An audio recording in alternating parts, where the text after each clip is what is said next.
Shabbat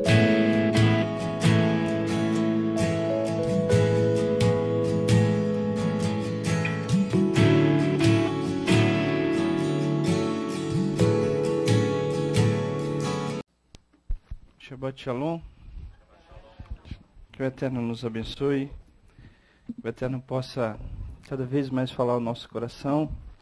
Sempre gosto de falar que é um privilégio para nós estudarmos a Parashá. E hoje, se uma Parashá já é bom demais, você imagine duas.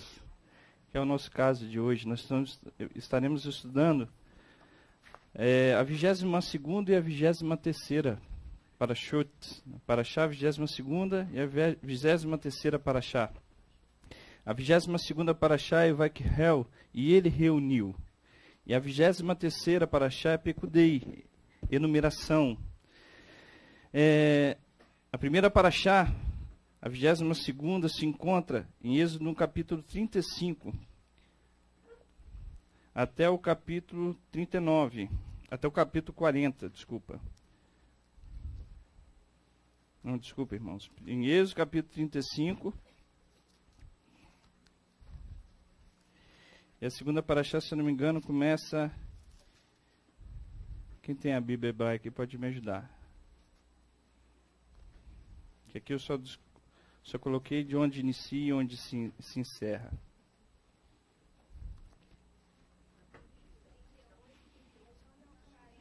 Amém. No capítulo 38, verso 21. Irmãos, para nós é uma bênção. Muitas vezes, já ouvi diversas vezes, as pessoas estudando essa Parashá, tanto a Vaikhel como Pekudei, e falando assim, mas que sentido tem essa Parashá? Tantas coisas, fala dos utensílios do Mishkan, do tabernáculo, e parece detalhes que nos passam despercebidos. Mas, irmão, quando a Torá, ela vem com esses mínimos detalhes, é onde o Eterno mais deseja falar conosco. Onde o Eterno deseja que venhamos nos atentar para as coisas simples e para os detalhes que ele descreve no Mishkan. Quando a gente estuda, e você vai ver isso aqui, na primeira Parashá, na 22ª da Parashá Vaikhel, vai lá no capítulo 35 comigo. Você vai ver que Elohim fala do Shabat, Moisés fala, Moshe fala do Shabat, e logo depois ele começa a descrever sobre a construção do Mishkan, os utensílios que eram necessários para ser doados para a construção do Mishkan, e é algo que era voluntário do coração do homem. E nesse momento a gente para e começa a ler os utensílios, aquilo que compõe o tabernáculo, e a gente fala, que sentido tem isso para nós? Eu te falo que tem todo sentido. Irmãos, nada na Torá passa para nós despercebido. Quando você visualiza lá que Elohim estabeleceu o sacrifício e centralizou o sacrifício nele, o sacrifício não está ali à toa. Ele tem um sentido para nós ainda. E ele permanece, embora não fazemos mais o sacrifício dos animais, mas quando a Torá descreveu algum sentido para nós, tinha. Hoje nós temos Yeshua HaMashiach, o nosso Cordeiro Pascal, pela qual nós reconhecemos que nós recebemos a salvação e a oportunidade de sermos inseridos na comunidade de Israel, onde nós recebemos essa libertação e estamos trabalhando pela preservar a nossa salvação. Você vê que tudo que a Torá estabeleceu desde o início, ela tem um sentido. Não é diferente com o Mishkan. E nós vamos estudar sobre isso.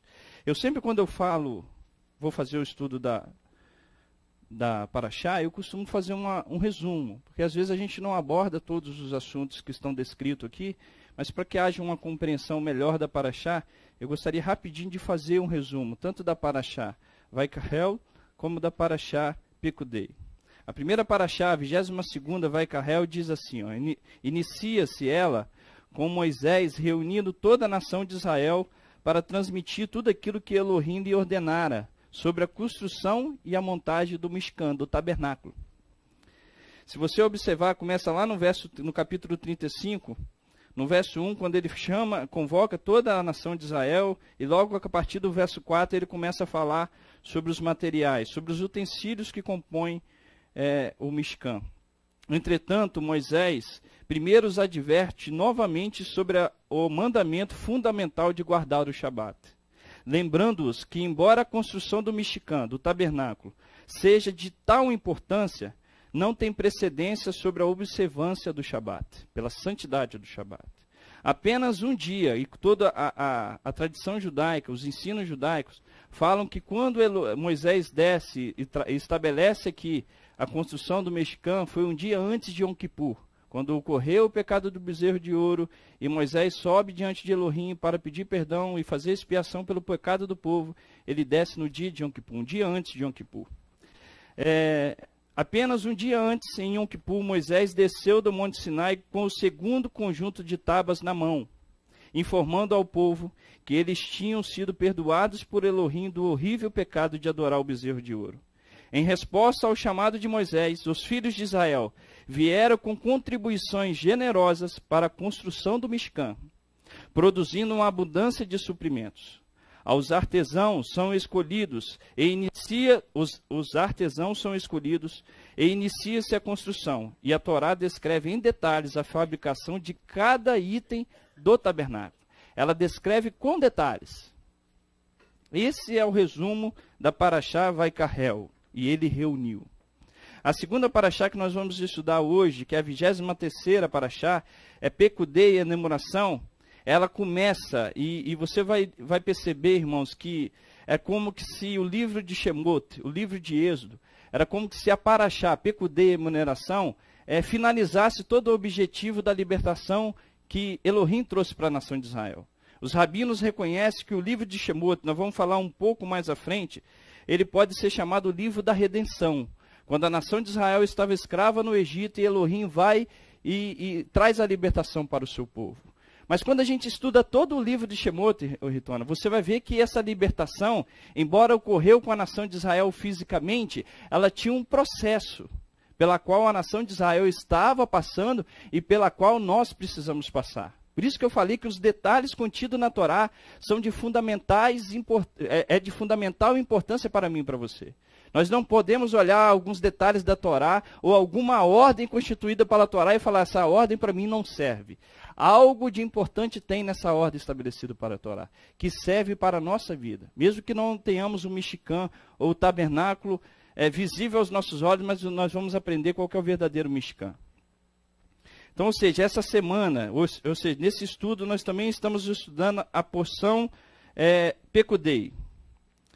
O livro de Êxodo começa com o povo judeu escravizado por Faraó no Egito e agora termina, na Parashá Pekudei, com a complementação da construção do Mishkan no deserto. Os comentaristas referem-se a este livro como o livro da redenção, e este é o seu tema desde o início da primeira Parashá, que é Shemot, até o final do livro que se encerra na Parashá Pekudei.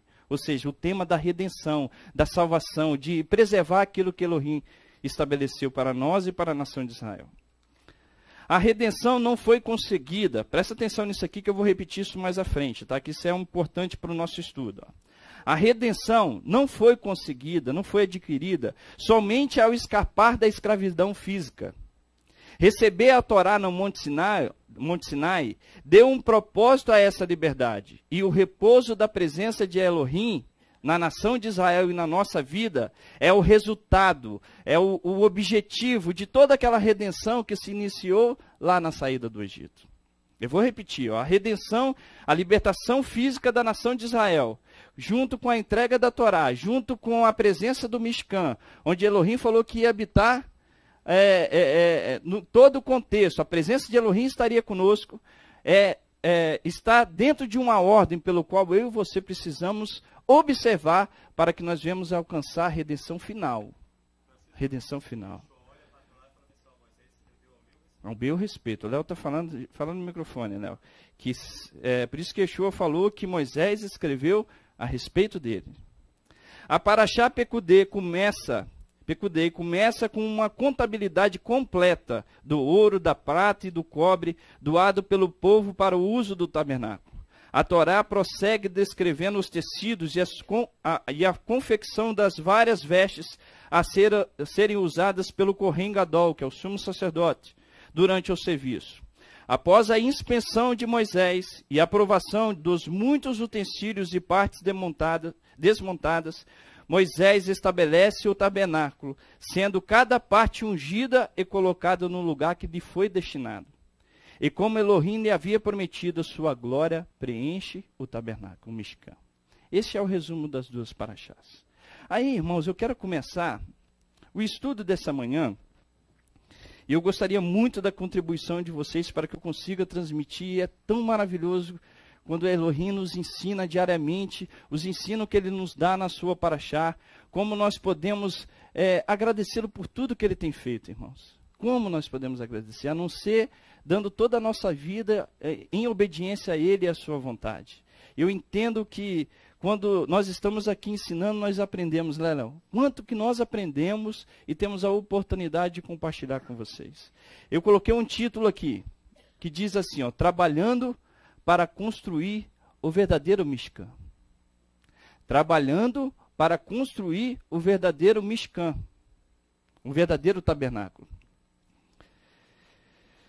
Bem, irmãos, a paraxá Vaikarel começa relatando a construção do Mishkan. Vai lá em Êxodo no capítulo 35, no verso 4. Você vai ver aqui que Moisés começa a descrever a necessidade, a obrigatoriedade da construção do tabernáculo e a necessidade que nós venhamos fazer a construção, a contribuição para que esse tabernáculo seja erguido. Ele começa aqui no verso 4 do capítulo 35 de Shemot, de Êxodo, dizendo assim, ó, disse mais Moisés a toda a congregação dos filhos de Israel, esta é a palavra que o Eterno ordenou. Tomai, verso 5, tomai do que tendes uma oferta para o Eterno, cada um, cujo coração é voluntariamente disposto, atrará por oferta alçada ao Eterno. Se você observar, irmãos, olha, presta atenção comigo, hein? Que isso aqui é muito importante para que a gente tenha a compreensão de todo o estudo. Se você observar, você vai ver que a paraxá Terumá, que eu acredito foi a... eu acho que foi a 19ª ou 18ª, acho que foi a 19ª paraxá Terumá. Ela tem muita semelhança com a paraxá Vaikarel, e ele reuniu.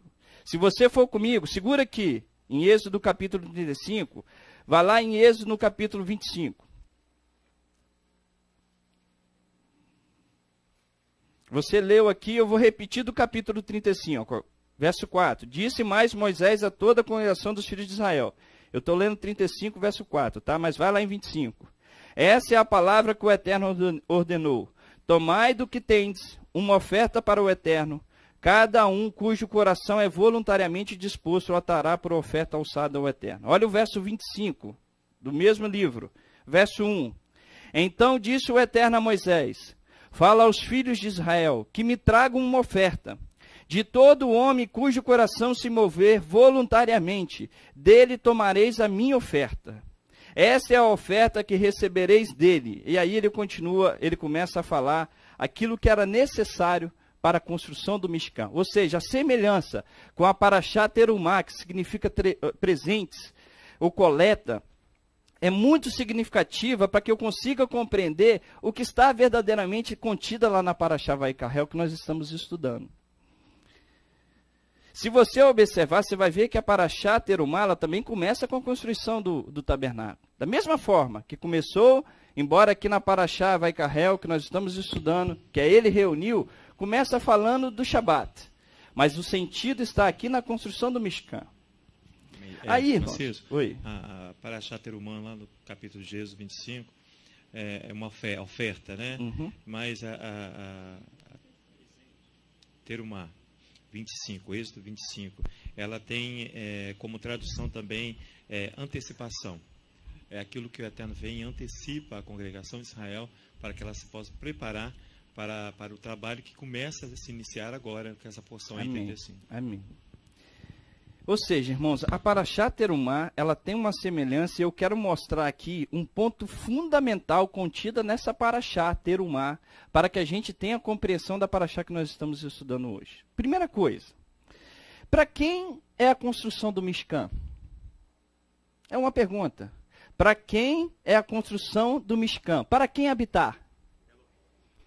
Qual que é a resposta de vocês? Elohim. Eu estou perguntando que, para quem é a construção do Mishkan? Para quem deve habitar no Mishkan, no tabernáculo? Vocês me responderam? Elohim. Quero dizer que a resposta de vocês está errada. Eu vou te mostrar por que está errada. O Mishkan não foi construído para a morada do Criador. O Mishkan tem um outro sentido que a gente precisa estudar dentro dessa paraxá, e eu vou te mostrar aonde que eu estou tirando esse conceito, e não é um contexto meu, é um contexto judaico, de para quem foi construído o Mishkan. Qual o sentido da construção do Mishkan? Olha comigo, lá em Êxodo, no mesmo capítulo que nós estamos, no verso 8. Não, vamos ler lá no verso 1. Francisco, a resposta ela foi baseada em Êxodo 25, verso 8. Isso, que diz eu vou falar lá. Tá bom. Eu vou explicar por que eu estou falando que não é o Eterno que vai habitar. O que você ia responder, Léo? Que o Eterno vai habitar? Ah, então vamos lá, vamos chegar lá. Então disse o Eterno a Moisés: fala aos filhos de Israel que me tragam uma oferta. De todo homem cujo coração se mover, voluntariamente dele tomareis a minha oferta. Esta é a oferta que recebereis dele: ouro, prata, bronze, estofa azul, púrpura, carmesim, linho fino, pelos de cabra, pelos de carneiros, tintas de vermelho, peles de animais marinhos, madeira de acácia, azeite para a luz, especiarias para o óleo da unção e para o incenso aromático, pedras de ônix e pedras de engates para a estola e para o peitoral. E me farão, olha o verso 8, que está a resposta da pergunta que eu fiz a vocês. E me farão um santuário. Aqui tem quantos santuários que Elohim está falando que é para fazer? Um. E me farão um santuário para que eu habite no seio deles. Ou seja, o Eterno pede para construir um tabernáculo, mas a sua habitação fala de um tabernáculo ou fala no sentido do plural? Do plural, ou seja, se o Eterno quisesse falar que ele estaria habitando no tabernáculo, o correto desse verso seria assim: e me farão um santuário para que eu habite no meio dele. Está no singular, não está no singular, está no plural. Então o sentido da construção do Mishkan é para que a habitação de Elohim venha no coração do homem, no seio do homem. Elohim não construiu o tabernáculo para habitar no tabernáculo. Elohim construiu o tabernáculo para que ele venha habitar em nossos corações. O centro da habitação de Elohim é as nossas vidas. Esta é uma concepção judaica, tá? É uma concepção judaica. Quando Elohim construiu o Mishkan, quando ele construiu o templo, ele construiu para que nós fôssemos a habitação dele. Por isso que aqui no verso 8 ele fala assim: e me farão um santuário para que eu habite no meio deles. Essa palavra em hebraico é betorram, que quer dizer deles. Se fosse no singular, esse pronome estaria assim, betorro.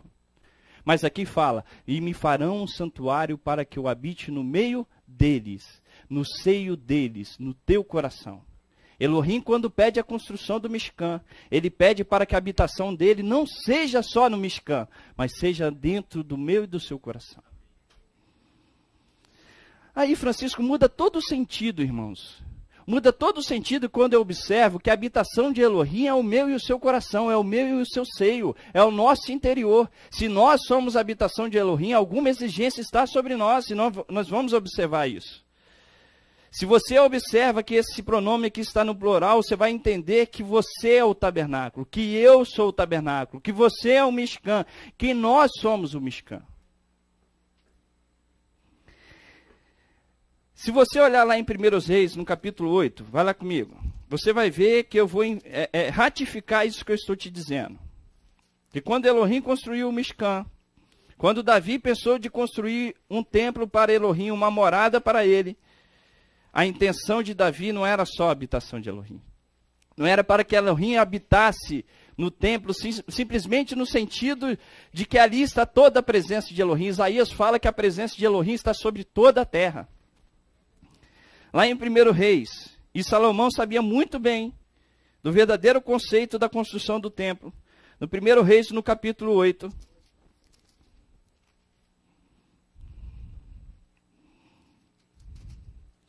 Em 1 Reis, no capítulo 8, no verso 27, Salomão fala assim, ó. Mas, na verdade, habitaria Elohim na terra? Ele tinha acabado de construir o templo em Jerusalém. Aí ele começa a consagrar o templo, aí chega no final, no verso 27, ele fala assim, mas, na verdade, habitaria Elohim na terra?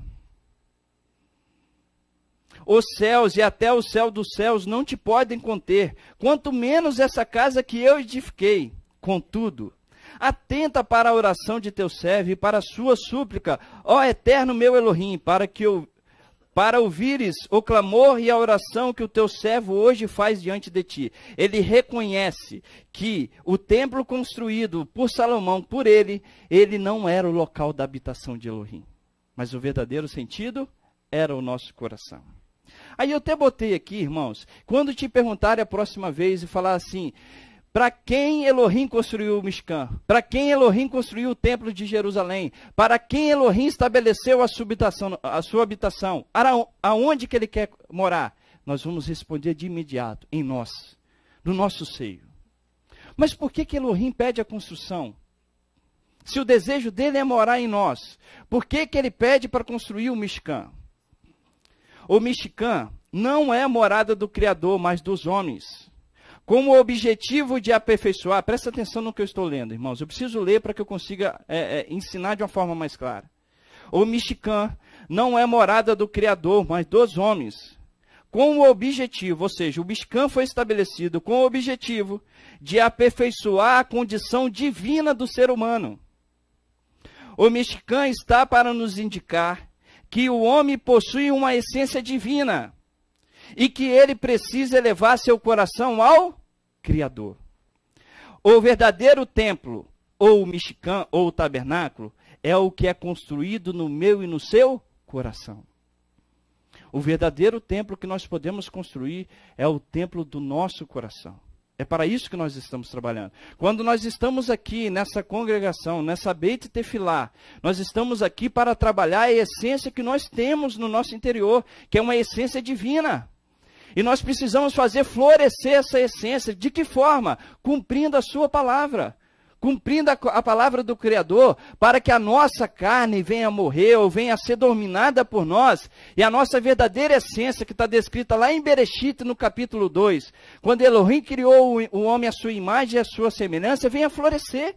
Mas nós só fazemos isso estando juntos, trabalhando nessa comunidade. Esse local que nós temos aqui é sagrado, mas a verdadeira habitação do Eterno, se não estiver ninguém aqui, não tem sentido. A nossa habitação dele é o nosso coração, é o seu coração, é o meu coração, são os nossos corações.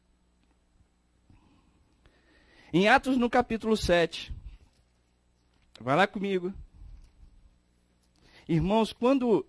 É interessante que nós já tínhamos entendimento disso, que nós somos o templo do Espírito. Não é isso que nós cantamos, não é isso que nós falamos, mas eu imaginava que essa concepção era uma concepção daqueles que criam em Yeshua naquele período. E foi transmitindo para nós, e nós aprendemos e assimilamos esse estudo, que o templo somos nós. Mas essa é uma concepção judaica, e de muito tempo. Yeshua, quando falava, os apóstolos, quando falavam sobre isso, eles estavam tendo uma base dentro de um contexto judaico, dizendo que o templo que estava lá construído, o Mishkan que foi estabelecido no Moisés, é para que o homem possa fazer a sua essência, a sua natureza divina florescer, para que Elohim habite no seio dele, no seio deles. Esse templo, amém, que ele estava falando do templo dele. Amém. Léo, procura falar no microfone, senão é irmão da internet. Em Atos capítulo 7. Irmãos, por favor, não queira... nós precisamos entender o sentido disso, e eu vou enfatizá-lo mais à frente. Você vai ver qual a responsabilidade tremenda que nós temos. Não imagina que é só falar assim, eu sou o Mishkan, eu sou o templo do Eterno, não. Uma responsabilidade muito grande está sobre nós, uma ordem que nós precisamos seguir de cronologia ou da forma de fazer estabelecido na Torá. Se eu fujo dessa ordem ou desse tempo, eu estou deixando de ser o templo do Criador. Eu estou deixando de ser o verdadeiro Mishkan. que o Eterno mandou construir. Não é à toa que Elohim fala assim: Moisés, faça conforme o modelo que eu te mostrei. Se ele quer habitar no nosso coração, nós somos uma estaca como devia ter, nós somos o tecido, não, nós somos o candelabro, nós somos a arca da aliança, tudo aquilo tem um sentido na minha vida, que eu preciso trabalhar. A menorá significa a luz que eu preciso ser. A Torá que estava lá como testemunho, está mostrando para mim o procedimento pelo qual eu preciso viver. Cada item ali no Mishkan tem um sentido de vida, tem um sentido espiritual para mim. Aqui em Atos 7, verso 44, olha aqui que Estevão, que era um judeu, estava falando aqui. Atos 7, verso 44. Estava entre nossos pais no deserto o Mishkan, do testemunho, como ordenara aquele que disse a Moisés, que o fizesse segundo o modelo que tinha visto, o qual nossos pais, recebendo, também o levaram com Yehoshua, Josué, quando entraram na posse das nações que Elohim lançou para fora da presença dos nossos pais, até os dias de Davi, que obteve graça diante de Elohim, e pediu que pudesse achar o Mishkan, o tabernáculo, para o Elohim de Jacó. Mas foi Salomão quem lhe edificou casa. Mas o Altíssimo não habita em templos feitos por mãos de homens, como diz o profeta: o céu é o meu trono, e a terra o estrado dos meus pés. Que casa me edificareis? Diz o Eterno. Ou qual é o lugar do meu repouso? Não fez a minha mão todas essas coisas? Ou seja, Estevão, como um judeu, ele estava dizendo e enfatizando que o verdadeiro Mishkan, o verdadeiro templo, é o meu e o seu coração. Esse é o primeiro tema. Guarda isso. Nós somos o verdadeiro Mishkan. Nós somos o verdadeiro tabernáculo. Por isso que eu botei aqui no título do estudo: trabalhando para construir o verdadeiro Mishkan. Não que aquele fosse falso. Aquele estava querendo mostrar para mim o verdadeiro sentido. Se o templo estivesse lá, deveríamos e devemos ter toda a honra e obediência a ele. Mas o verdadeiro sentido do templo está no meu coração. Tanto que quando o sentido foi totalmente distorcido, Elohim destruiu o templo. Permitiu a destruição do templo.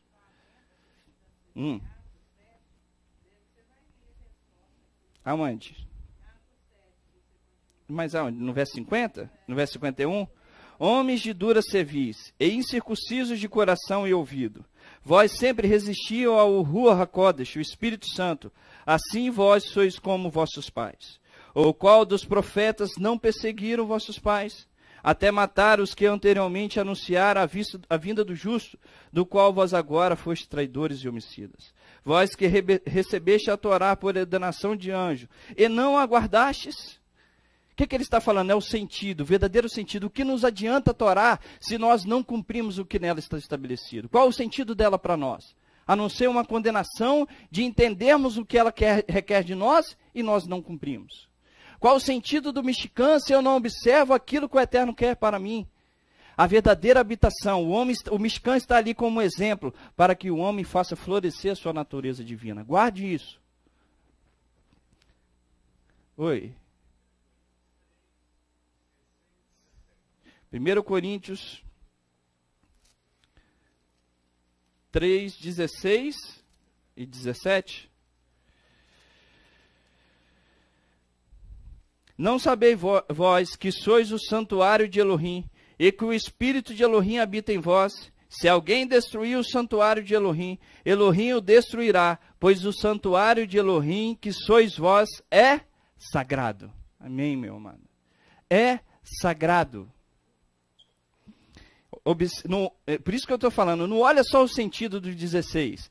Não basta só eu entender, Léo, que eu sou o Mishkan, que eu sou o verdadeiro templo, o verdadeiro tabernáculo. Olha para o sentido do 17. Se alguém destruir esse Mishkan, Elohim também o destruirá.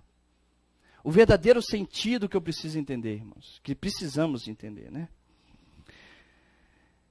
Lemos acima, quando eu estava falando, presta atenção nisso, quando eu estava falando, ali no livro de Shemot, no resumo da segunda paraxá que estamos estudando hoje,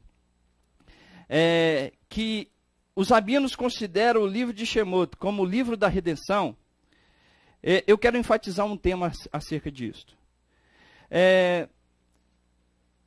Como nós já falamos, o livro da redenção, ele tem um sentido, irmãos. Quando Elohim estabelece lá da nação de Israel, ele fez um sentido todo dentro de uma cronologia.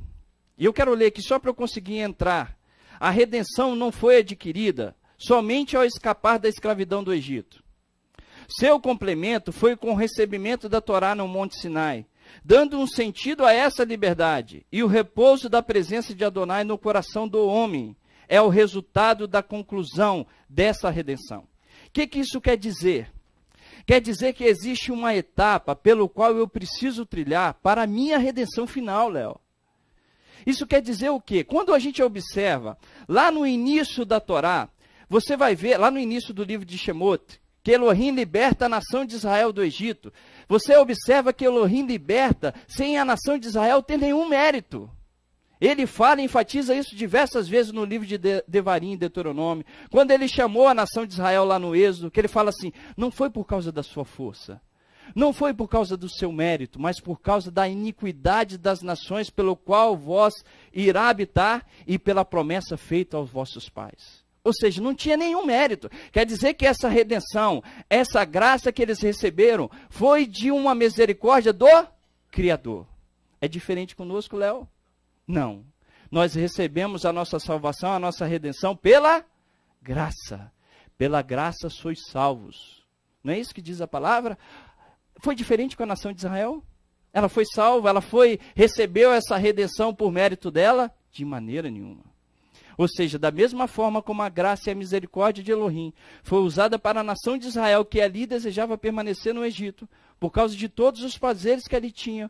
E a gente vê isso diversas vezes em toda a história aqui do livro de Shemot. Você vai ver que quando Elohim liberta a nação de Israel, ele liberta pela sua graça.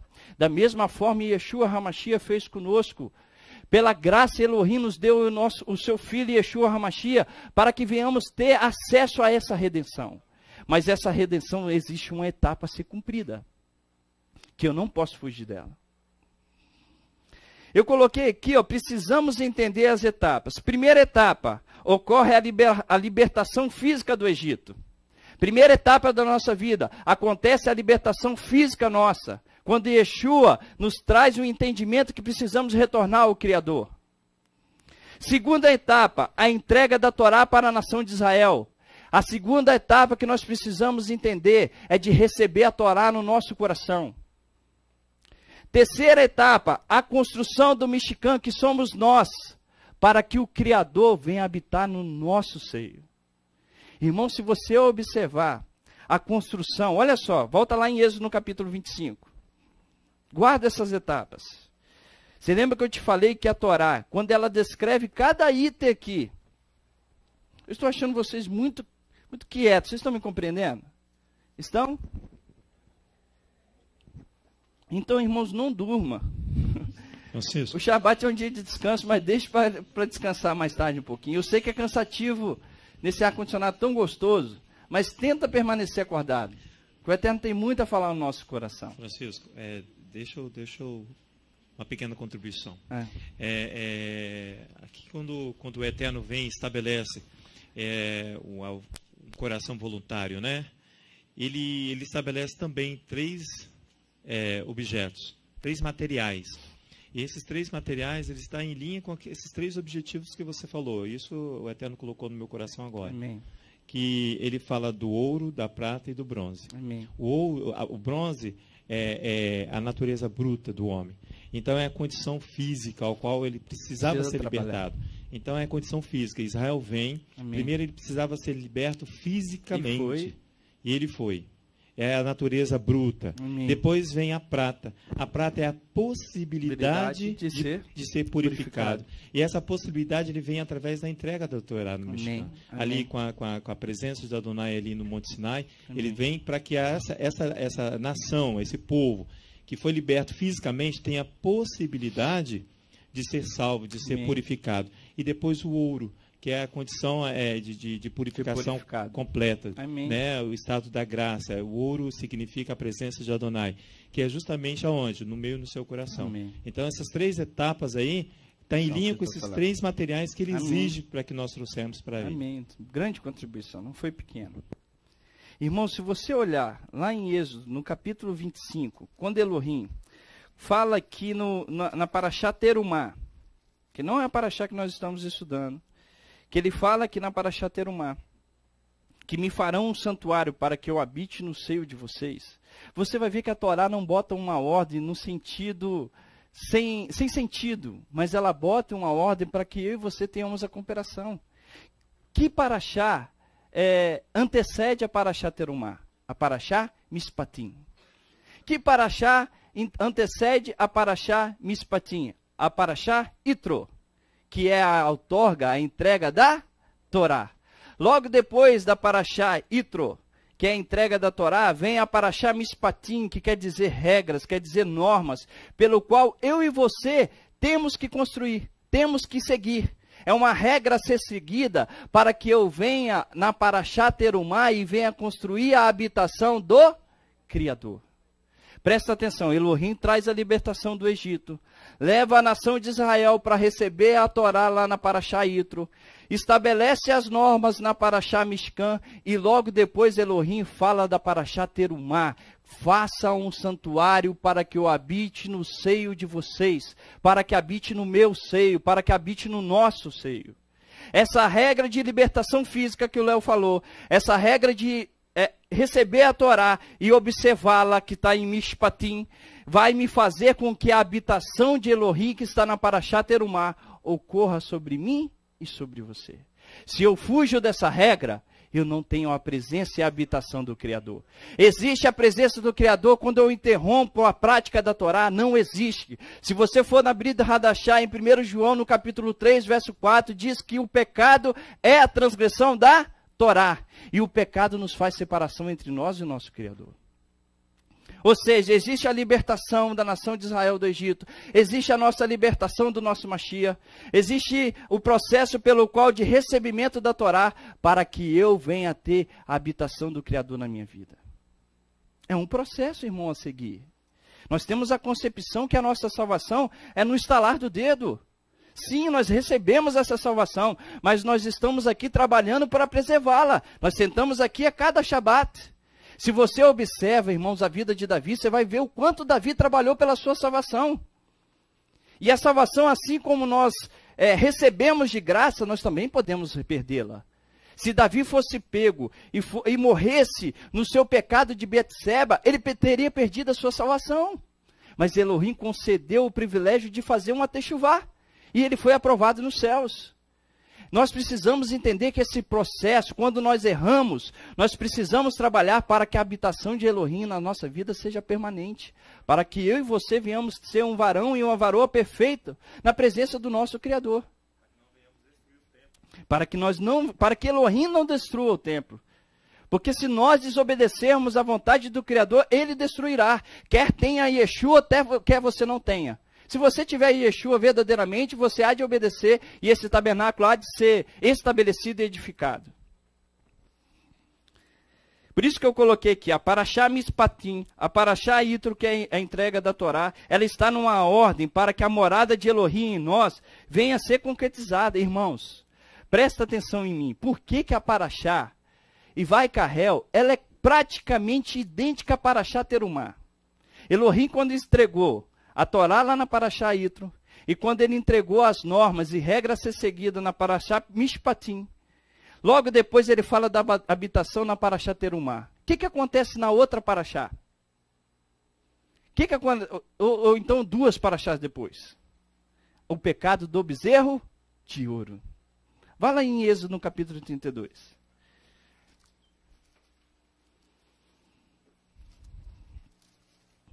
Eu acho que antes ainda tem a Parashá Tetzaveh, se não me engano. Acho que o pecado do bezerro de ouro foi na Parashá Kitzá. Tenho certeza. Parashá anterior, né, Léo? Lá em Êxodo 32, irmãos, por isso que eu falo, o Eterno, ele trabalha conosco com um entendimento. Nós podemos até trabalhar, Léo, num período pelo qual nós não entendemos e fazer por fé. Mas depois vem o entendimento, Ritona. Mas o Eterno quer nos dar o verdadeiro sentido. Lá na Parashá Terumá, ele fala que ele quer morar no meio dele. Me farão um santuário para que eu habite no seio deles.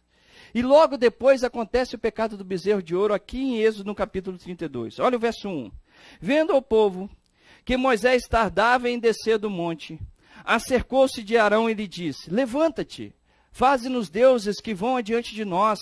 Quanto a esse Moisés, esse homem que nos tirou da terra do Egito, não sabemos o que lhe sucedeu.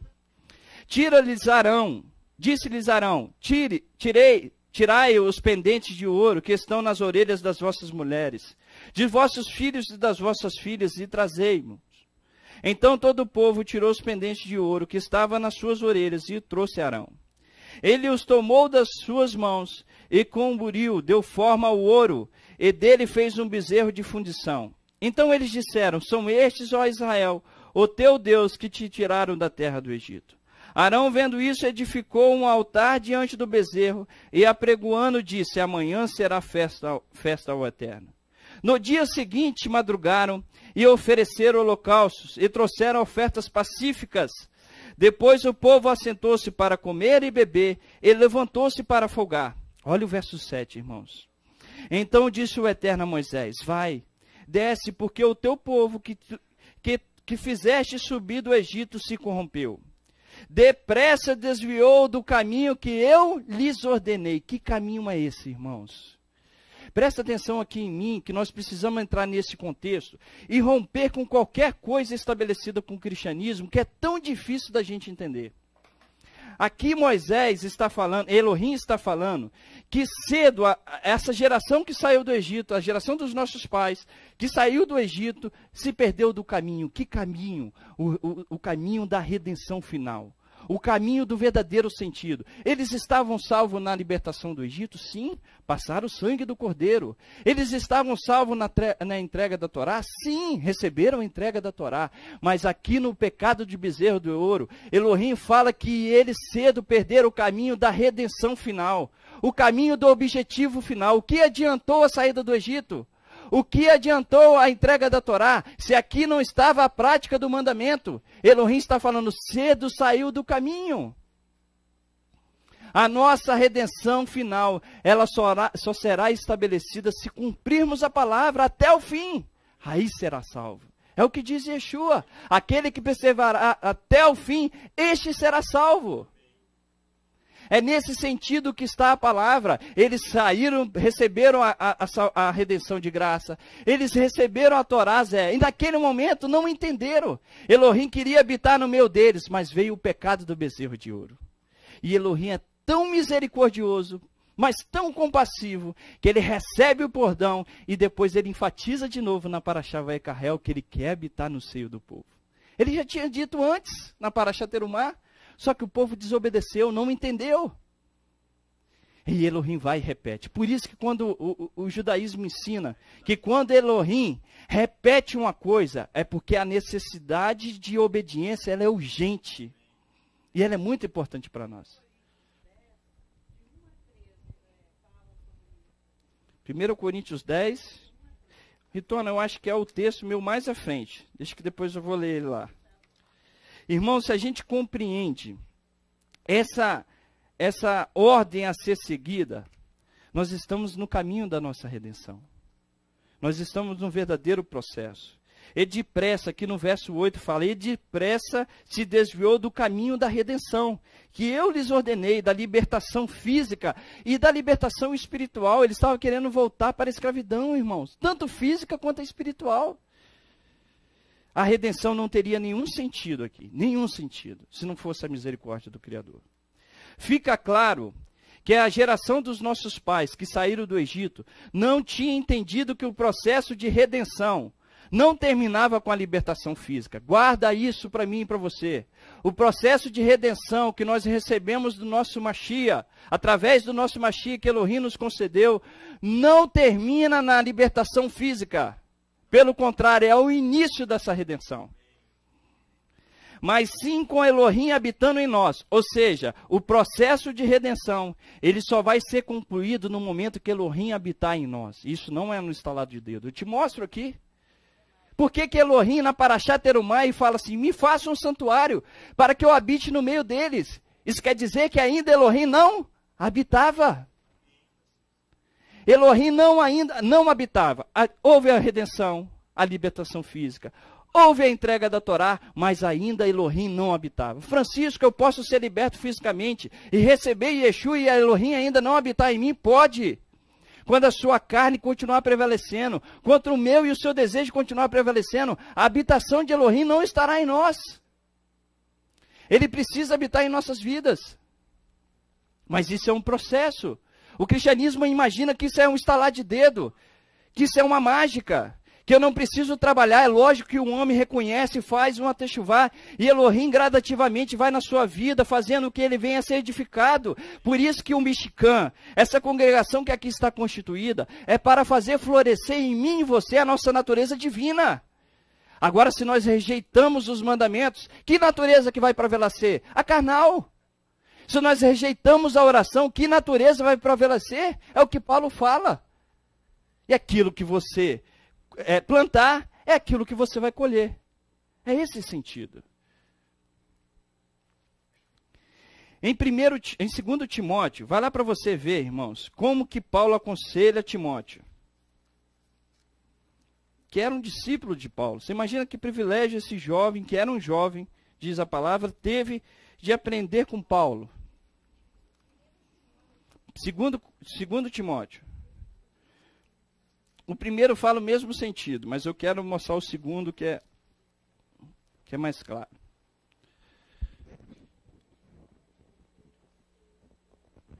Verso 10. Capítulo 3, desculpa. 2 Timóteo, capítulo 3, verso 10. Olha aqui, irmãos, o processo de redenção que Paulo está aconselhando a Timóteo. Veja que ele é claro, ele é explícito. Tu, porém, tens seguido, ele está falando para Timóteo, tu, porém, Timóteo, tens seguido de perto o meu ensino, procedimento, intenção, fé, longanimidade, amor, perseverança, perseguições e aflições. Desculpa, irmãos. Verso 11, perseguições e aflições, quais me aconteceram em Antioquia, Icônio e Listra, quantas perseguições sofri, e o Machia de todas me livrou. E, na verdade, todos os que desejam viver piamente no Machia e Yeshua padecerão perseguições. Mas os homens maus e enganadores irão de mal a pior, enganando e sendo enganados. Tu, porém, verso 14, permanece naquilo que aprendeste, e de que foste inteirado, sabendo de quem os tem aprendido, e que desde a infância sabe as Sagradas Escrituras. Que Sagrada Escritura é essa? A Torá. Que desde a infância sabe as Sagradas Escrituras, a Torá, o profeta, como o Léo falou, que podem fazer-te sábio para a salvação, pela fé no Machia e Yeshua. Toda a Escritura é divinamente inspirada e proveitosa para ensinar, para repreender, para corrigir, para instruir em justiça, a fim de que o homem de Elohim seja perfeito e perfeitamente preparado para toda boa obra. Se você olhar o verso 15, eu vou repetir, que desde a infância sabe as Sagradas Escrituras, que podem fazer-te sábio para a salvação, para a redenção. Timóteo era um crente em Yeshua, e ele estava ali trabalhando para a salvação dele. Nós somos crentes em Yeshua Hamashi, e estamos aqui trabalhando a nossa salvação. Sentamos aqui Shabat após Shabat para aprender como servir e fazer florescer a nossa natureza divina. Dia após dia, no sacrifício da manhã. A vida com Elohim, irmãos, ela não pode ser Shabat só Shabat. Ela tem que ser diária, ela tem que ser constante. A presença de Elohim tem que ser constante. Por isso a importância do sacrifício da oração, onde Naí está falando.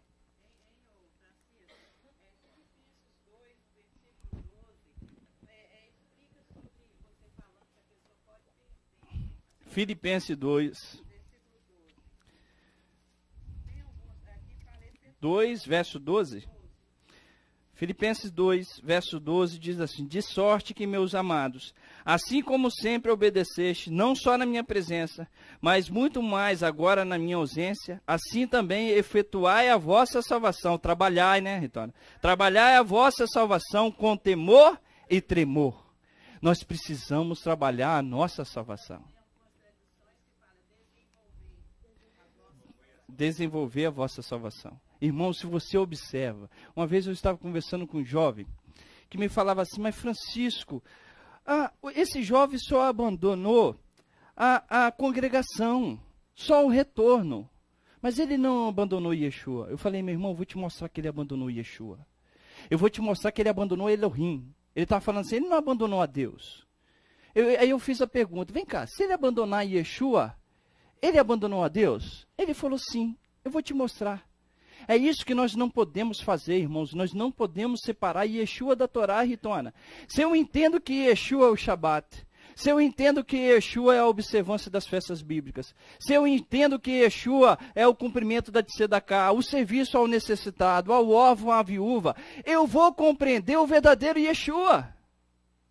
Eu vou compreender o verdadeiro Yeshua. E eu te perguntei: esse jovem abandonou o Shabat e foi para o domingo? Sim. Quem é o Shabat? É Yeshua. Quem é o domingo? É o Deus de Roma. Esse jovem abandonou as festas bíblicas e foi celebrar o Natal, e ele falou: sim. O que tem Yeshua na festa pagã? Então ele abandonou Yeshua? Ele falou: sim. Então ele abandonou o Eterno? Sim. Então você entendeu. Porque Yeshua é a palavra. Nós cantamos aqui: aqueles que têm os meus mandamentos e o guardam, este é o que me ama, este é que está demonstrando a verdadeira essência. Este é o que está trabalhando para a salvação da sua alma.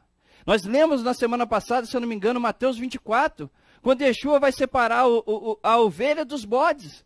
Aí ele fala assim: aquele que me cobriu quando eu estava nu, aquele que me deu comida quando eu estava com fome, aquele que me deu água quando eu tive sede, aquele que foi me visitar na cadeia, e aquele fala: você me negaste o pão, você me negaste a vestimenta. Ou seja, ele está falando: se você obedecer a Torá, que te ensina a fazer tzedakah e a justiça social, você vai estar crendo em mim.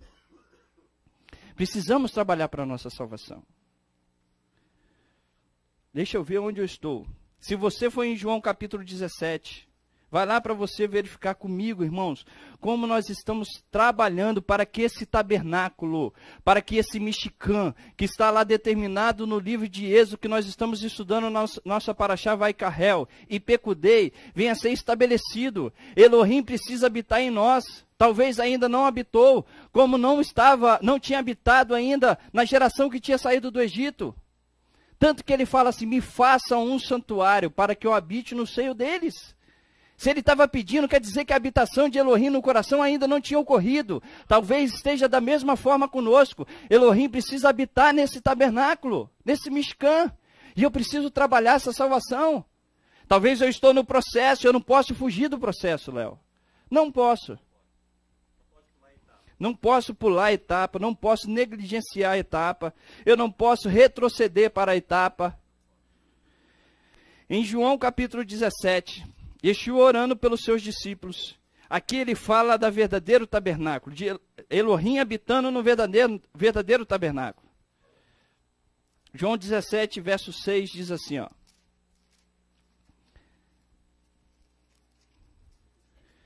manifestei o teu nome aos homens, que me deste do mundo, eram teus e o deste a mim. Eles guardaram a tua palavra. Agora sabe que tudo o que me deste provém de ti. Pois lhe dei as palavras que tu me deste, e eles a receberam. Verdadeiramente conheceram que saiu de ti, e creram que me enviaste. E rogo por eles, não rogo pelo mundo, mas por aqueles que me deste, pois são teus, Pai. Tudo o que tem é teu, e tudo o que tens é meu, e neles sou glorificado. Já não permanecerei no mundo por muito tempo, mas eles estão no mundo e eu vou para junto de ti. Pai Santo, guarda-os em teu nome, o nome que me deste, para que seja um, assim como nós. Estando eu com eles no mundo, guardei-os no nome que me deste. Nenhum deles se perdeu, senão o filho da perdição, para que se cumprisse a Escritura. Agora vou para junto de ti, e isso digo enquanto estou no mundo, para que tenham em si a medida completa da minha alegria. Deles a tua palavra, e o mundo os odiou, pois não são do mundo, assim como eu não sou do mundo. Não peças que os tire do mundo, mas que os guarde do mal. Eles não são do mundo, como eu do mundo não sou. Santifica-os, ou seja, aperfeiçoa a sua salvação na verdade. A tua palavra é a verdade. Assim como tu me enviaste ao mundo, também eu vos enviei ao mundo. Por eles me santifico a mim mesmo, para que eles também sejam santificados na verdade. Eu não rogo somente por estes, Pai, mas também por aqueles que pela sua palavra hão de crer em mim, para que todos sejam um, como tu és, ó Pai, em mim e eu em ti.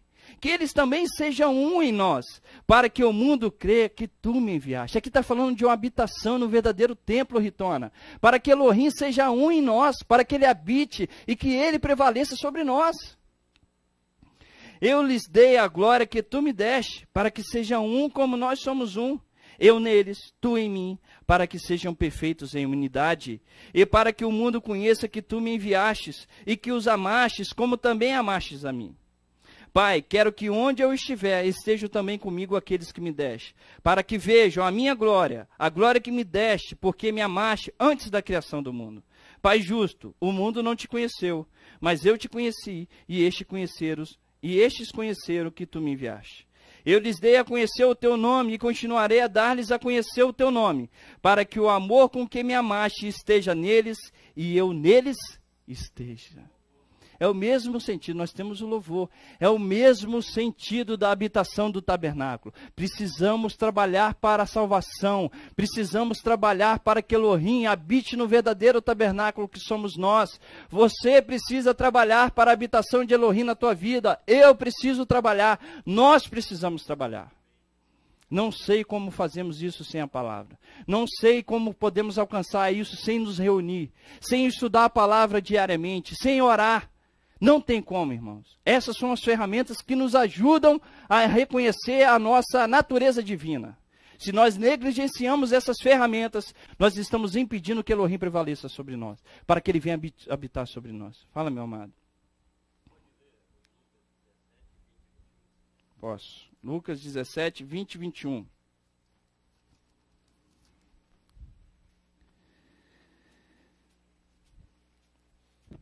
Interrogado pelos fariseus sobre quando havia de vir o reino de Elohim, respondeu: o reino de Elohim não vem com aparência visível, nem dirão ele aqui ou ele ali, porque o reino de Elohim está dentro de vós. Amém, meu amado. Boa contribuição. Está dentro de nós. Irmãos, se nós entendermos, nós já entendemos que o Mishkan é sobre nós. Nós já entendemos, Léo, que nós precisamos seguir uma etapa. Eu preciso compreender outra coisa que é muito importante para que essa habitação de Elohim, minha amada, venha construir em nossas vidas. Presta atenção no detalhe que Elohim não está falando isso aqui à toa. Volta lá na Parashat Terumah, Êxodo 25. Nós vamos ler aquele verso de novo que vocês já conhecem. Mesmo verso. E eu vou fazer a pergunta ao encerrarmos a leitura desse verso, eu quero ver a resposta rápida de vocês. Eu tenho certeza que vocês vão responder certo. Olha o capítulo 25, verso 8. E me farão um santuário para que eu habite no meio. Quem é que vai fazer o santuário? Demorou, achei que vocês iam ser mais rápido. E me farão um santuário. Quem vai fazer esse santuário? Nós. Se fosse o Criador, ele falaria assim: eu farei o santuário para que eu habite no meio de vocês. Ele está falando: e me farão o santuário. A responsabilidade da construção do Mishkan é de Elohim ou é nossa? Nossa. Isso quer dizer que se eu sou o templo de Elohim, se eu sou o Mishkan, se eu tenho uma regra para seguir conforme a Torá, eu preciso entender que a construção desse tabernáculo não depende... Lógico que depende dele, mas não está sobre a responsabilidade de Elohim. Mas ele ortogou isso a quem? A nós. Não quiser, não tem. Está dentro do livre-arbítrio. O homem precisa construir o seu santuário. O homem precisa construir o seu Mishkan para que haja habitação de Elohim. Isso quer dizer, e o Eterno está nos ensinando, que nós precisamos sair de uma participação passiva para uma participação o quê? Ativa. Irmãos, é aí que está a concepção errada do cristianismo. Nós somos salvos pela graça. A graça me basta, eu não preciso. Nós precisamos sair da participação passiva e entrar na participação ativa. Elohim está nos ensinando isso. E me farão, vocês, nós temos a responsabilidade de construir esse Mishkan. Não está na mão de Elohim. Estou falando aqui outra concepção judaica bíblica. Que nós precisamos construir esse tabernáculo. Eu não construo esse tabernáculo dormindo. Eu não construo esse tabernáculo ficando em casa. Eu não construo esse tabernáculo não fazendo tzedakah. Eu não construo esse tabernáculo não guardando o Shabat, Léo. Eu não construo esse tabernáculo sem os mandamentos da Torá. Eu não construo esse tabernáculo sem Yeshua HaMashiach. Como que eu vou construir? Como que eu vou fazer florescer essa natureza divina se eu não trabalho as ferramentas pela qual Elohim me deu para conseguir conquistá-la? Eu não vou conseguir. Da mesma forma, um trabalho. Como eu vou conseguir ser um médico se eu não passo pelas etapas necessárias para ser um médico? Como que eu vou ser um advogado, um professor, se eu não estou percorrendo as etapas necessárias para alcançar aquilo? Irmãos, parece que é uma concepção nossa. Não é. Isso é uma verdade que todos nós aqui já ouvimos.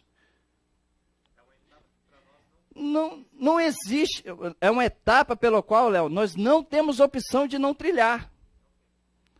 O Léo está falando que não existe essa concepção nossa de só a graça, que nós não precisamos fazer nada. Nós reconhecemos que somos salvos pela graça, como a nação de Israel foi salvo pela graça, mas temos um processo pelo qual, da construção do Mishkan, do tabernáculo, que eu e você precisamos trabalhar, senão não tem salvação. Irmão, amém. Fala, meu irmão. Para nós, se torna, para nós que estamos aqui hoje, nós somos indesculpáveis. Indesculpáveis. Por quê? Porque isso não é uma etapa que nós precisamos passar ou rever. Isso para nós. Por quê? Porque nós vimos as condições onde nós estamos, as condições físicas, como cada um de nós, da onde nós saímos, para nós alcançarmos isso que nós estamos estudando aqui hoje. Então, nós passamos por todas essas etapas. Amém. E nós saímos da condição física, nós passamos por uma condição onde nós estamos conhecendo a palavra de Adonai. Amém. Agora você está falando que o Eterno precisa habitar no meio de nós. Amém. E essa condição, ela já está toda na nossa mão. Toda a instrução está aí na nossa mão. Construir o nosso já está toda. Então, amém, se torna para nós indesculpável não seguir essas etapas. Amém, não. Amém. Fala, meu amado.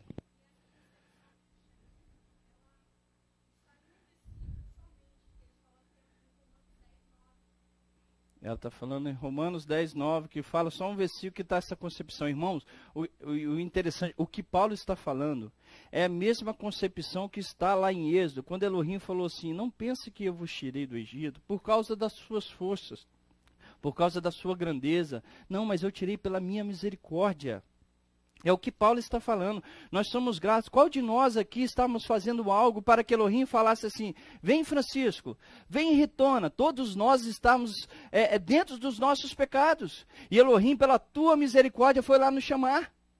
Mas nós estamos dentro dessa comunidade. Se nós estamos dentro desse processo, precisamos trilhar o processo da salvação, que o Eterno nos deu de graça. Se nós não cumprimos aquilo que está estabelecido, de nada nos adianta essa palavra. De nada. De achar, os gentios não precisam guardar nada. Os gentios é só para os judeus. Os judeus têm 613 mandamentos, os gentios só têm 7. É muito fácil. É muito fácil. Nós temos se você olhar Isaías 58, você vai ver que Elohim fala ali para os estrangeiros que guardarem o Shabat, é 58 ou 56? 56. Ele terá um nome grande dentro da comunidade de Israel e habitará junto. Pois é.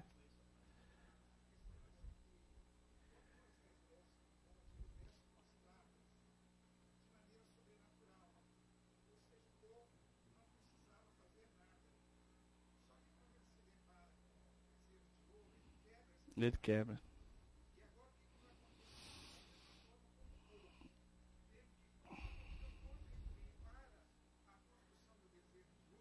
Ele teve que contribuir para o Mishkan.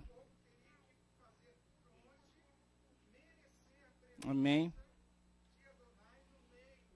Amém.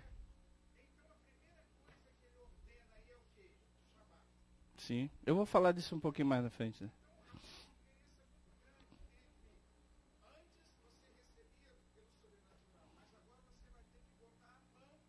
Amém.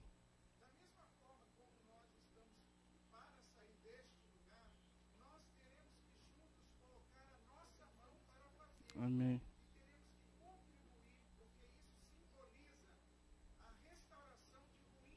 Amém. Amém, Zé.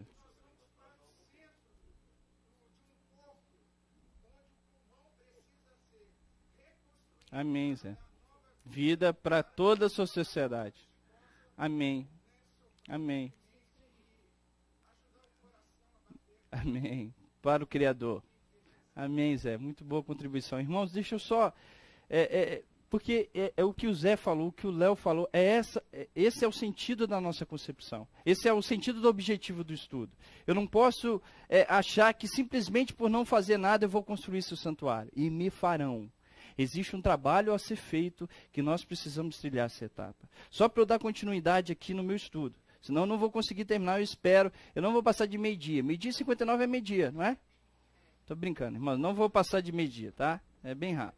Se você olhar, foi lá o que o José falou, que o Zé falou aqui agora, lá em Êxodo 35.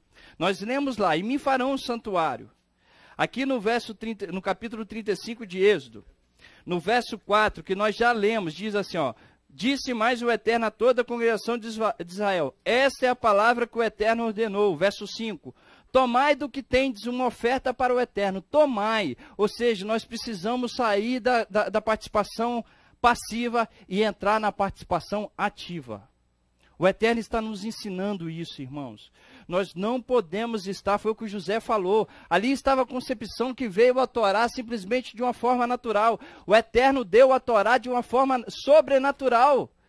Mas irmãos, eu vou fazer uma pergunta e a resposta de vocês, eu sei que vocês vão ser claros e fácil de entender. O Eterno era poderoso para fazer um Mishkan do céu e fazer descer? Era ou não era? Sim. Ele poderia ter mostrado aquele modelo que estava lá no céu, que ele mostrou para Moisés, no céu. Que estava, o céu é a concepção nossa, né? Que estava diante do Criador. Ele devia falar, Moisés, esse modelo que está aqui, conforme a Torá que está aqui, eu te dei, concedi a você, eu posso descer esse tabernáculo e mostrar lá e deixar lá para vocês. Mas ele fala, Moisés, olha esse templo, olha esse Mishkan. Olha esse tabernáculo, agora desça e fala para eles, para que eles façam conforme o modelo. Construa vocês. O que o Eterno está querendo falar? Eu vos dei a Torá de graça. Eu vos dei uma chia de graça. Agora construa a habitação. Para que eu habite no meio de vocês. Ele está dizendo, todas as ferramentas que é necessário para a minha habitação, eu vos dei. Agora entra a escolha. Vocês querem construir o Mishkan? Queremos construir o Mishkan? Ah, uma pergunta, queremos ou não queremos? Eu quero, irmãos, eu tenho certeza que cada um de vocês aqui quer, mas para construir precisamos colocar a mão na massa. Precisamos sair da participação passiva e entrar na ativa. Precisamos, senão não tem história com o Criador. Não imagina que o Eterno vai abrir uma exceção especial para você, porque Ele não vai. Todas as ferramentas necessárias para a construção do Mishkan, para a morada dele, Ele nos deu. Você lembra lá em Deuteronômio, não sei se, eu acho que é o capítulo 30, que ele chega e fala assim, mas esse mandamento, deixa eu ver se é 30, vai lá comigo, segura aí. 30. Isso mesmo. Olha o verso 11. Deuteronômio 30 diz assim, ó, ora, este mandamento que te ordeno, não te é difícil demais, nem está longe de ti, não está nos céus para dizeres, quem subirá por nós aos céus, que nola traga e nola faça ouvir para que o cumpramos. Nem está do outro lado do mar para dizeres, quem atravessará por nós o mar, para que nola traga e nola faça ouvir para que o cumpramos. Pois essa palavra que está muito perto de ti, está muito perto de ti, na tua boca, no teu coração, para cumprires. Vê, hoje te proponho a vida e o bem, a morte e o mal. O que o Eterno está falando? Tudo que é necessário para a sua salvação, eu vos concedi. Eu vos concedi. Essa Torá não está no outro país. Essa Torá não está em Israel. Essa Torá não está nos Estados Unidos, não está no estado do Rio de Janeiro, não está do outro lado do município, mas ela está aqui diante de nós. Está na nossa mão, Yeshua está aqui dentro de nós. Para tudo que é necessário para a construção da habitação de Elohim, nós temos na mão. Agora escolhe a vida. Agora eu te propus a vida e a morte, escolhe. A decisão é nossa, irmãos. Isso o Eterno não coloca a sua mão, porque Ele nos deu. O direito de servi-lo ou não. O direito de construir esse mexicão ou não. Em Êxodo 35, que nós lemos aqui agora, fala assim, tomai do que tendes. Ele usa aqui, irmãos, ó, e me farão, que nós lemos lá, e me farão um santuário para que eu habite. Me tragam uma oferta para o Eterno, cada um cujo coração se der voluntariamente. Tomai o que tendes, ou seja, o Eterno está pedindo, ele está falando assim, se ele quisesse, por ele mesmo, ele fala assim, eu vos farei, eu vos tomarei, eu vos darei o que eu tenho. Não, mas ele fala, me dá o que você tem, tomai o que você tem, façam. Precisamos sair da participação passiva e entrar na ativa. Irmãos, isso é um ensinamento, isso que eu estou mostrando. Essa é a nossa concepção bíblica, que Yeshua nos ensinou, que os apóstolos nos ensinaram. Em Tiago, no capítulo 2, vai lá comigo rapidinho, senão eu não vou conseguir terminar. Eu tenho 5 minutos ainda. Irmãos, é linda ou não é essa paraxá? Parece que o Eterno tem pouca coisa para nos ensinar, mas Ele tem tanto para falar ao nosso coração, que a gente fica maravilhado. O dia todo, Ritona, não é o suficiente. Você já contribuiu tanto que eu tive que pular algumas coisinhas aqui para não... E é maravilhoso, tá, irmãos? Eu acho que nós não podemos impedir isso aqui, não. Vocês têm que participar. Porque talvez aquilo que eu não entendi, vocês compreenderam. É o estudo. Tiago, no capítulo 2, no verso 14, Tiago está falando isso, ó. Saiam da situação passiva e entrem na situação ativa. Literalmente é isso. Meus irmãos, que proveito há se alguém disser que tem fé e não tiver obras? Pode essa fé salvá-lo? Se o irmão ou a irmã estiverem nus e tiverem falta de mantimento cotidiano, e algum de vós lhe disser, ide em paz, aquentai-vos e fartai-vos, mas não lhes derdes as coisas necessárias para o corpo, que proveito há nisso? Assim também a fé, se não tiver obras, é morta em si mesma. Mas dirá alguém, tu tens fé e eu tenho obras. Mostra a tua fé sem as tuas obras, e eu te mostrarei a minha fé pelas minhas obras. Ou seja, mostra a sua fé pela sua passividade, que eu mostrarei a minha fé com a minha participação ativa. Crês tu que Elohim é um só? Fazes bem. O Satã também o crê e estremece. Mas queres saber, ó homem sensato, que a fé sem as obras é inútil? Não foi pelas obras que o nosso pai Abraão foi justificado, quando ofereceu sobre o altar o seu filho Isaque? Vês que a fé cooperou com as suas obras, e pelas obras a fé foi aperfeiçoada. Eu vou repetir, ó. Vês que a fé cooperou com as suas obras, e pelas obras a fé foi aperfeiçoada. E se cumpriu a escritura que diz, Abraão creu em Elohim, e isso lhe foi imputado para a justiça, e foi chamado amigo de Elohim. Vedes então que o homem é justificado pelas obras, e não somente pela fé. De igual modo, não foi a ex-meretriz Raabe, também justificada pelas obras, quando acolheu os espias e fez partir por outro caminho. Assim como o corpo sem espírito está morto, assim também a fé sem obra é morta. Isso quer dizer que assim, mesmo que você tenha recebido a redenção, como a nação de Israel recebeu, a geração dos nossos pais que saíram do Egito receberam, se nós não tivermos obra, não cumprirmos aquilo que o Elohim está nos falando, que é construir um mishkan, um tabernáculo para nós, se não fizermos isso, a nossa fé, a nossa redenção será morta, será vã, sem sentido, vazia. Elohim não trabalha em nós enquanto estivermos sendo passivos, e se não fizermos nada. E se não fizermos nada para trazer a sua presença divina, nós precisamos contribuir para essa sociedade, irmãos, para nós, para a nossa família. A instituição mais importante que existe, estabelecida por Elohim, é a família. E nós estamos, muitas vezes, queremos destruir a família, Ritona, porque não oramos, porque não submetemos as mulheres aos maridos, os maridos não amam as mulheres como deveriam na palavra, os filhos estão rebeldes, nós não sentamos com os nossos filhos para ensinar a oração, nós não levamos os nossos filhos para fazer o serviço social, e nós queremos ser salvos. O Eterno não vai trabalhar conosco nós sendo passivos. Isso precisa estar na nossa concepção. Não basta que eu venha a crer que eu sou o tabernáculo, que eu preciso construir esse Mishkan e ficar passivo. Eu preciso entender que eu sou o verdadeiro tabernáculo, mas eu preciso trabalhar para a construção dele, para que o Elohim de Israel venha habitar na minha vida e na sua vida. Ponto 4. Ponto 4 aqui está para mim, não, para você eu não tinha falado, não. Precisamos trabalhar para a construção do tabernáculo. E de que forma? E de que forma, irmãos?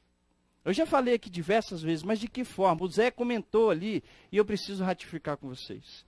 Nós precisamos obedecer 3 aspectos que está na nossa paraxá Vaikarel. Vai lá comigo em Êxodo 35.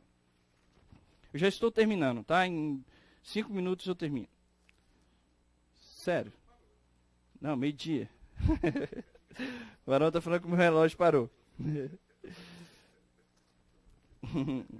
Não, lá eu falei que eu tinha 5 minutos. Agora eu estou falando que eu vou terminar em 5. Agora em 6, que o Rogério tomou meu tempo. Êxodo 35. Ó, lá em eu estou brincando com Moisés. Com o Rogério. Com Moisés eu nem brinco. Muito sério. Vai lá. Êxodo 35, verso 1 diz assim, ó. Moisés convocou toda a congregação dos filhos de Israel e lhe disse: são essas as palavras que o Eterno ordenou que se cumprisse. 6 dias trabalhareis, mas o 7º dia vos será santo, Shabate de repouso solene ao Eterno. Todo aquele que nele fizer qualquer trabalho será morto. Irmão, você sabe o que quer dizer isso, Léo? Aqui nessa paraxá está contido 3 aspectos pela qual eu e você precisamos observar. Nós precisamos observar a observância do tempo, a santidade estabelecida no tempo de Elohim. Nós precisamos observar a necessidade, a obediência à observância do local, do espaço. E nós precisamos observar a questão do plano pessoal. Francisco, o que quer dizer um e outro? Você sabe que, só para eu resumir, para não tomar muito tempo, quando Elohim chega e fala assim, e me farão um santuário, Jana. Ele estava falando, construa um Mishkan. O Mishkan era algo espiritual? É. Era algo necessário para a habitação de Elohim? Sim, não naquele Mishkan, mas no nosso. É necessário? A construção tinha um caráter totalmente do reino do Criador? Sim. Quando Elohim chega e fala assim, façam para mim um santuário, ele antes estabelece aqui nessa paraxá o Shabat, dizendo que mesmo que o intuito da construção seja uma construção espiritual, eu não posso fugir da santidade do tempo estabelecido no Shabat. Isso quer dizer que se eu estou trabalhando para um contexto espiritual, a santidade do tempo é necessário para que Elohim habite no meu e no seu coração. Isso quer dizer que se você guarda o domingo, você não respeita a santidade do tempo. E você não está guardando para a habitação de Elohim. Se você não guarda as festas bíblicas, você não respeita a santidade do tempo. Elohim estava falando, existe uma obra aqui espiritual, que é a construção do Mishkan. Mas antes, lembre do Shabat. Sabe por quê, irmãos? Porque o Shabat é onde nós estamos parados aqui trabalhando a nossa salvação. É onde nós estamos fazendo florescer a nossa natureza espiritual. É onde nós estamos aprendendo a dominar a nossa natureza carnal. É onde nós estamos trabalhando aqui para a nossa convivência como comunidade. É onde nós estamos reconhecendo que somos falhos e pecadores. Estamos reconhecendo que Elohim é que cria todas as coisas. Ou seja, a santidade do templo ela é necessária para a minha salvação. Eu preciso observar o Shabat? Sim. Eu preciso observar o tempo estabelecido pelo Criador totalmente. E eu preciso respeitar o local. Você não pode justificar o seu trabalho descumprindo um mandamento. Amém. Isso aí. É o que está falando. Então, a obra que ela é necessária, é emergencial? Sim. Mas você não pode transgredir o mandamento porque a obra é emergencial. Vou dar um exemplo. Se a gente... Se formos, nós vamos para lá. Quando estivermos indo para a nossa nova habitação, né? que todos aqui vão trabalhar nela. Poderemos trabalhar no Shabat? Não. Precisamos respeitar o tempo do Shabat. De forma nenhuma, mesmo que aquela obra lá seja espiritual e é espiritual, mesmo que o Mishkan, com sentido espiritual, eu preciso observar o tempo. Porque dentro do Shabat existe uma concepção da preservação da família, da preservação da sua vida espiritual, da preservação da sua verdadeira natureza espiritual que você possui. Precisamos observar o tempo. Precisamos observar o espaço. Eu falei que o espaço é o local. Eu estou falando dessa sinagoga? Dessa congregação? Não, eu estou falando de nós, o nosso espaço. Precisamos consagrar o tempo, o nosso espaço, que é o Mishkan, que é o verdadeiro tabernáculo, e precisamos consagrar o plano pessoal. O que é esse plano pessoal? Embora fala pessoal, mas ele tem toda a característica coletiva. E eu quero te mostrar um exemplo disso. Vai lá em Êxodo 34. Só para eu terminar, irmãos. Êxodo 34. 5 minutos. Êxodo 34. Diz assim, olha o verso 29, irmãos. Presta atenção aqui que eu quero explicar mais claro o que é o plano pessoal. Se bem que ele não tem nada de pessoal, que dá um sentido de pessoal como se fosse único, mas não é só único. No verso 29 diz assim, ó, quando Moisés desceu do Monte Sinai, trazendo nas mãos as 2 tábuas dos testemunhos. Sim, quando desceu do monte, Moisés não sabia que a pele do seu rosto resplandecia, por haver Elohim falado com ele. Olhando Arão e todos os filhos de Israel, eu não vou ler tudo não, irmãos, porque o sentido está aqui. O rosto de Moisés resplandecia. Elohim já tinha falado com Moisés antes? Já tinha falado. Moisés já tinha subido para receber a Torá antes? Já tinha subido. Ele ficou 40 dias, 40 noites na presença de Elohim? Ficou. Por que que daquela vez, das vezes anteriores, o rosto de Moisés não resplandecia? E nesse momento aqui, o rosto de Moisés resplandecia.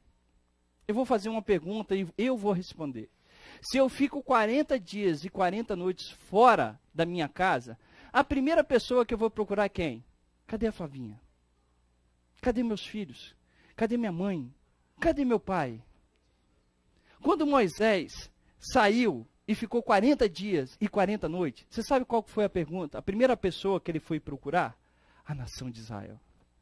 O interesse de transmitir a coletividade. O interesse de transmitir a mensagem para o povo. E você sabe por que o rosto dele resplandecia? Porque Moisés intercedeu e colocou a sua vida pelo povo.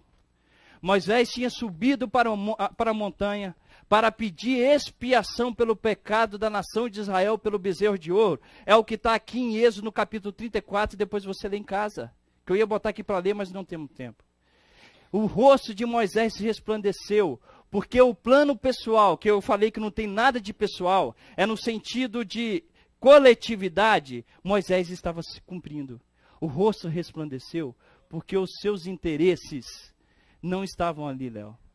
Os interesses pessoais, verdadeiramente, não estavam ali. Estava o interesse da coletividade. O resplandecer do rosto de Moisés representava que ele era o Mishkan.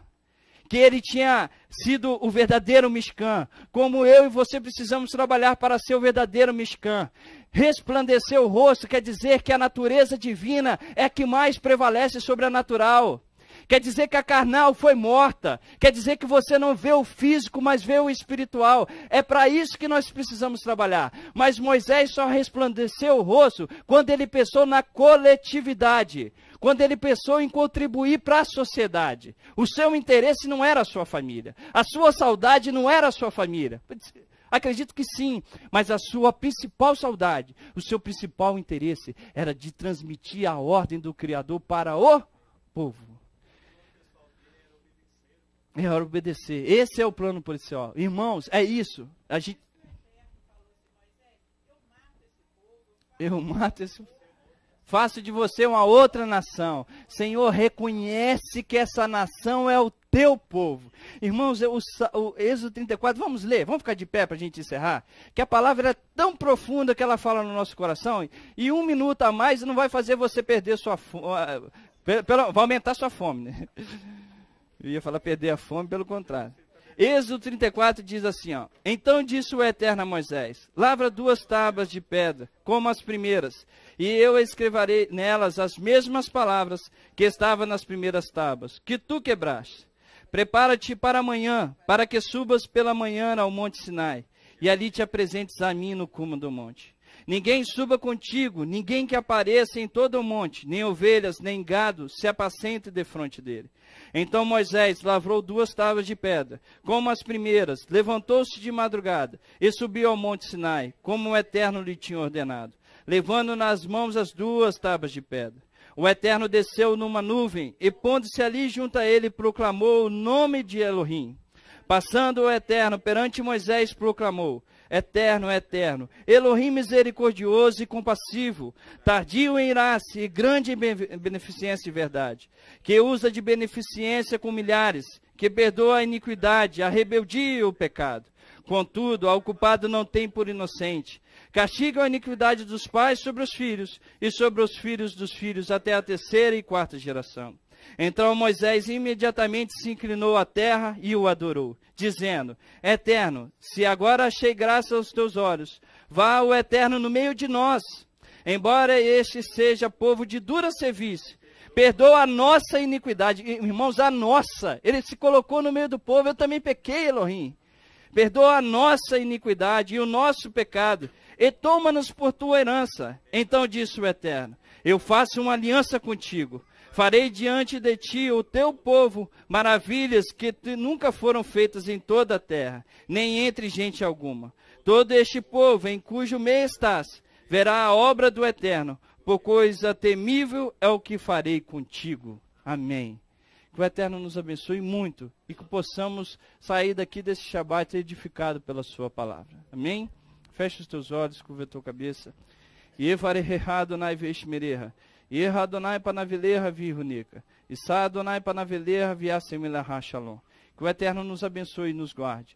Que o Eterno faça resplandecer o seu rosto sobre nós e tenha misericórdia de nós. Que o Eterno sobre nós levante o teu rosto e nos dê a paz. Shabbat shalom para todos.